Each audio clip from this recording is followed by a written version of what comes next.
It creates that structure that sometimes the simple home life doesn't provide these kids. It creates a foundation of something strong that they can build on as they grow.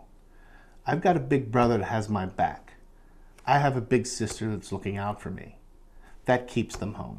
Sandra Redding is raising 4 young men in Southeast D.C. She saw that her boys needed a bit more guidance than she had time to give, so she contacted the big brothers, big sisters of the National Capital area. Her oldest, Rodney, wasn't on board at first.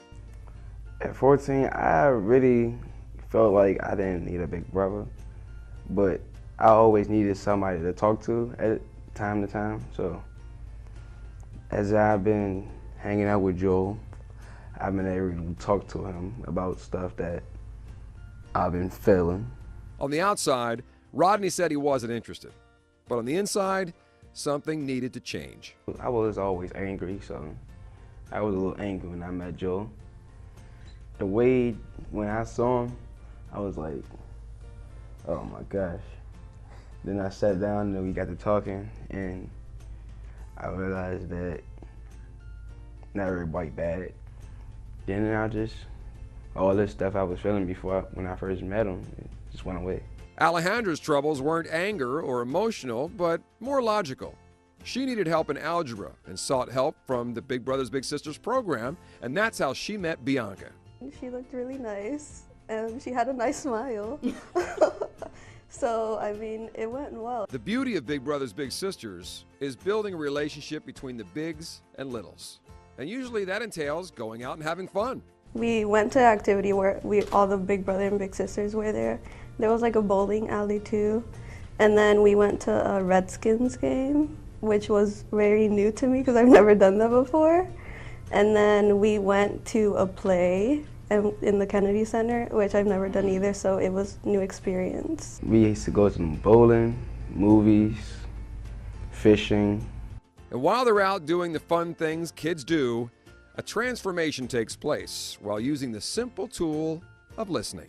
Alejandra's big sister, Bianca, used that listening tool to find out just what her little wanted to do. So to find out what her core ideas are and things that she liked to do, I focus on that, and anytime opportunities present itself, then we just try to meet up. I send her emails and she'll respond back, of course I want to go. What are you thinking? Yeah. So yeah, that'll happen often. So what started out as a need for help with her math homework turned out to be much more. She just helped me with like life pretty much, and I mean, she's always checking up on me, making sure I'm okay. And it's not just the bigs who listen. Littles listen too. He gave me a lot of advice. There was one point I showed him my report card and I had to go to Saturday school. He was very disappointed, very. So he the reason, him and my mom, the reason why I kept going.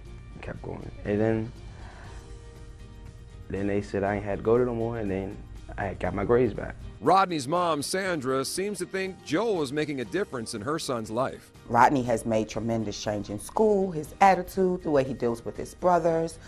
He's brought up his grades. He wants to go to college. Joel goes above and beyond for Rodney. They have a really good relationship. Michael has learned that the little brothers and sisters aren't the only ones getting something special from the program.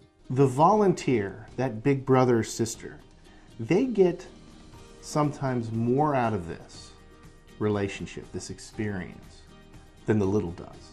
And that's very powerful. I asked Michael if there were any special qualifications one needed to be a big. You need a big heart. It's that simple.